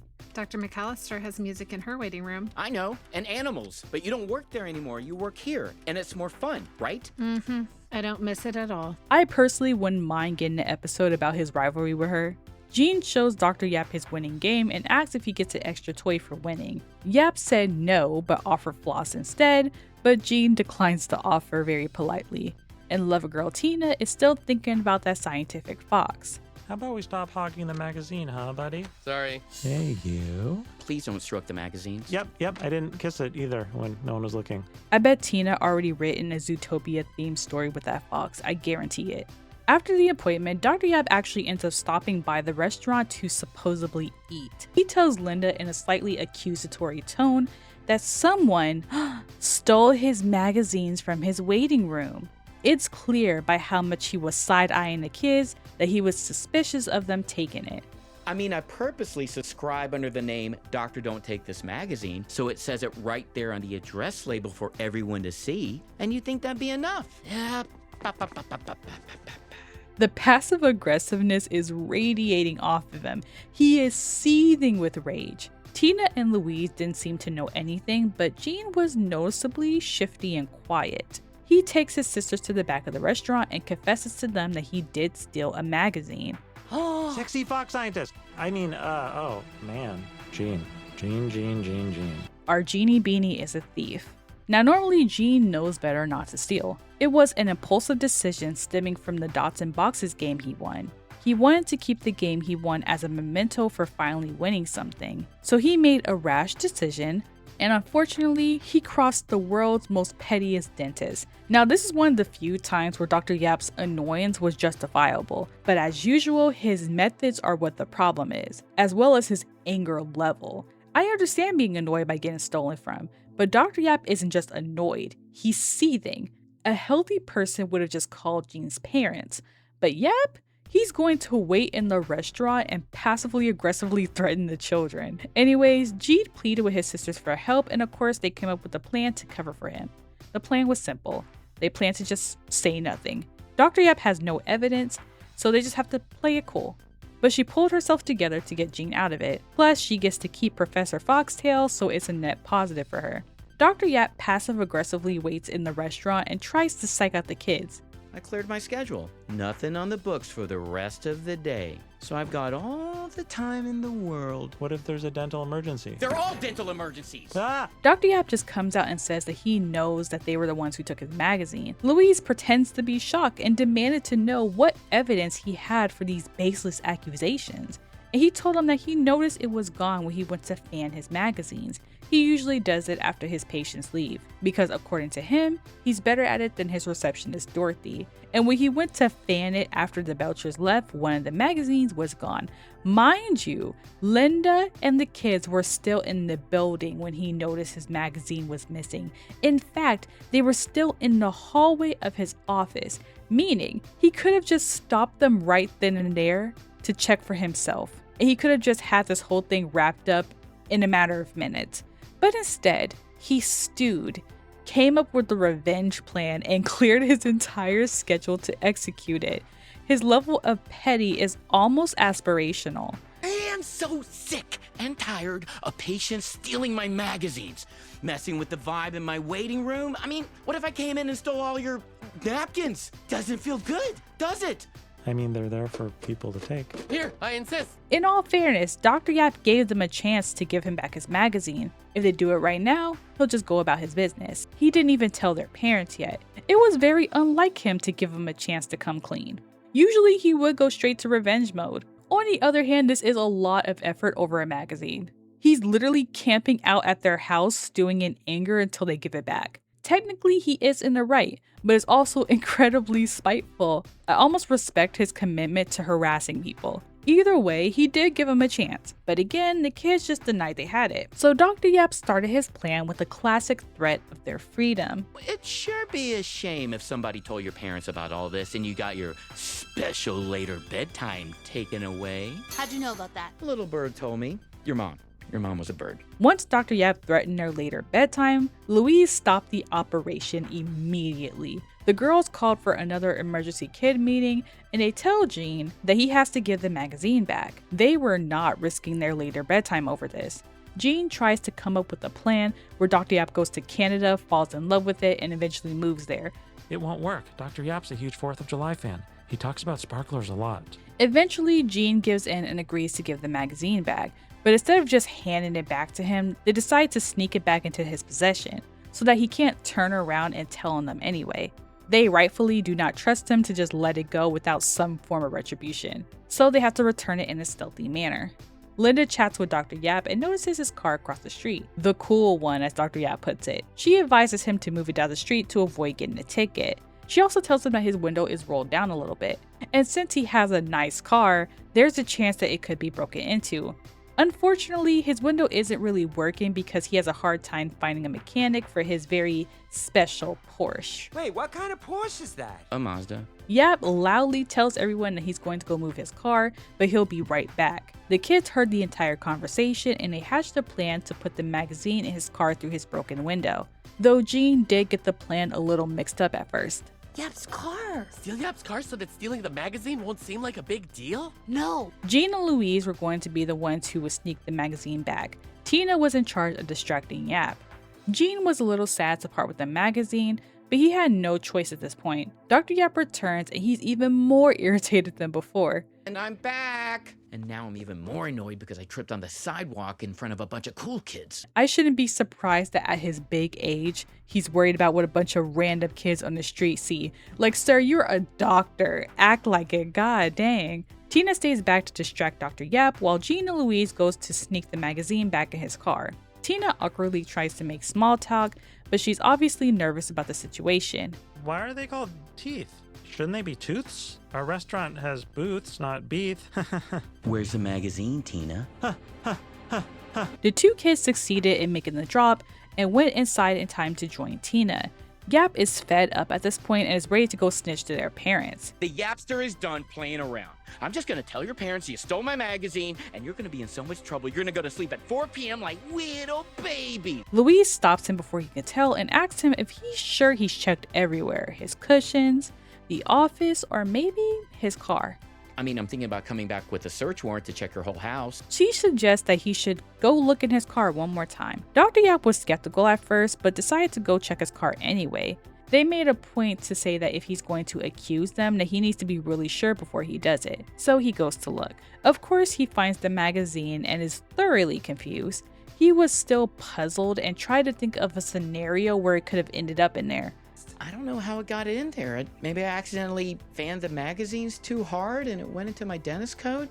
I have been working out, and then it fell out in the car. He eventually just accepts it and was going to leave with the magazine. The kids breathed a sigh of relief and a disaster was avoided. But before he can leave, he noticed that the dots and box pages was ripped out, confirming to him that the kids indeed took the magazine. It appears the Fun and Games page has been ripped out. That's so interesting, because I remember a certain someone bragging about beating their sister in dots and boxes. You would think a normal person wouldn't care about a singular page missing, but Dr. Yap flips out on the kids. He has had enough. Linda caught on to what Dr. Yap was insinuating and asked Jean if he took the magazine. Jean finally told his parents the truth, and Dr. Yap laughs in that child's face and felt extremely vindicated. Bob, Linda, your kids stole from me. Punish them as you see fit. Oh, I don't know. Maybe in the bedtime department? Hope you like going to bed before you even get up, because it's so early, suckers. Yep. Dr. Yap was so happy that he finally got those kids caught. His little celebratory yaps were my favorite part of the episode. His little yaps were so petty, but I know he felt bonita after saying it. Bob apologized for the kids taking the magazine and made a point that he could have just called and told them. But coming to the restaurant and waiting angrily until they gave it back to you is also totally fine. That's what I thought. Everybody does their revenge differently. Linda made the kids apologize to Dr. Yap for stealing and lying. Tina and Louise apologized to Dr. Yap, but Jean stopped his sisters and took full blame for the situation. Jean apologized and explained why he wanted to keep the magazine so badly. Jean never wins in this family, especially in thinking games, as he puts it. So this game meant a lot to him. I always lose, but this time I won. And I don't know, I wanted to remember it. Jean's speech seemed to really resonate deeply with Dr. Yap. Yap related to the feeling of not being able to win, which is painfully obvious after all the episodes we just went through. He feels like his waiting room cannot compare to Dr. McAllister's because she has a cage of rabbits and music and just overall better vibes. Families switch over to her purely for the rabbits alone, which infuriates Dr. Yap. I can't have rabbits in my waiting room because the building doesn't permit animals. Does that make her better than me? Does it? There's a dentist office with rabbits? Where? Tina. Dr. Yap has a deep inferiority complex and tends to lash out on anybody that he perceives as better than him or makes crazy schemes to get his way. The point is, he can understand why Jean did what he did. I get it. I could use a win sometimes too. Rabbits don't even make sense. They should be at the ear doctor. Or the fertility clinic. Why? Well, because rabbits have a lot of... Linda makes sure to remind Jean that just because he's not good at strategy games doesn't mean that he's not good at other things, like his music, stuff that isn't always measured on quizzes. Louise then adds that she's proud of him for winning today and sets up a rematch for next time. After all this trouble, Dr. Yap decides to give the magazine back to the kids to throw away. I actually just want you to throw it out for me. It's all dirty and moist. I'll take it. There's a science thing I was interested in taking a look at. There's my guy. So all of this was for nothing. Tina takes it for herself and is reunited with her cartoon fox. At the end of the episode, some guy was reaching inside Dr. Yap's car to probably steal something. and Dr. Yap ran to stop the thievery.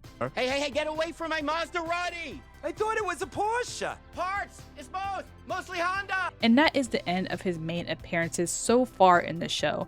Although we do have to wait a good while before we get new episodes due to Fox being stupid yet again. But what else is new? I don't really want to talk about it. You can imagine how upset I am. I don't want to talk about it. But regardless, the show is still renewed for multiple seasons. The show's not canceled. It's just on hiatus for the next 6 freaking months. But again, not talking about it. I'm handling it fine. Either way, I'm sure we'll get more mainline appearances from Yap. This episode was tame compared to the crazier antics he has on this show, but it was still a lot. He didn't have to do all that, but you know what? I'm glad he did, because he's hilarious. Aside from his main appearances, Dr. Yap has had some sneaky cameos from time to time. In Wharf Horse, he was in the crowd, and in the episode If You Love It So Much, Why Don't You Marionette It, I think that was Dr. Yap who drove through Bob's flyers. Oh my god, I just dropped all the flyers. Ah, you're dumb! And this episode took place before he got his new car in the magazine episode, so it checks out timeline wise. And I know what you're thinking, you can't see his face, how do you know it's him? Look, black hair, light blue shirt, and his license plate says "Born to Drill You." That is 1000% Dr. Yap. And the fact that he found another way to inconvenience Bob is hilarious. Dr. Yap was also in one of the make-believe episodes, What About Jobs, as part of Gene's story. He played as a hospital doctor instead of a dentist. Will he live, Doc? I don't know. Not because I used to be a dentist and I just became a doctor, but because it's more dramatic this way. We're trying to make the hospital more dramatic. And most recently, we saw him in the current season, season 16, Secret Guardian. It was only briefly, but he was in the intro of the episode. Louise went to the dentist, still doing her game of make-believe. Dentist time! Coming! Also, I'm not Louise! I'm Special Agent Hammer Knife! All right, well, the spy plane is leaving, Agent Hammer time. Louise had to get a tooth removed this time, and Dr. Yap was still playing along with her to help her get through her appointment. How's the patient? Good. The nuke was disarmed, and she now has the exact right number of teeth, and they're in the right places. Or close enough. This episode was mostly about Tina and Gene trying to keep Louise from telling their secrets. Louise was very loopy in this episode because Dr. Yap gave her a higher dosage of medicine due to her being a nervous patient. Papa? Yeah, she's blitzed. It might last a couple of hours. And that's all he did for the episode, so it was very safe to say that Dr. Yap is still going to be a recurring character. He's not phased out like poor Daryl. He's probably going to be back soon enough. And just to be clear, I miss Daryl as a character, not the voice actor. Never that guy.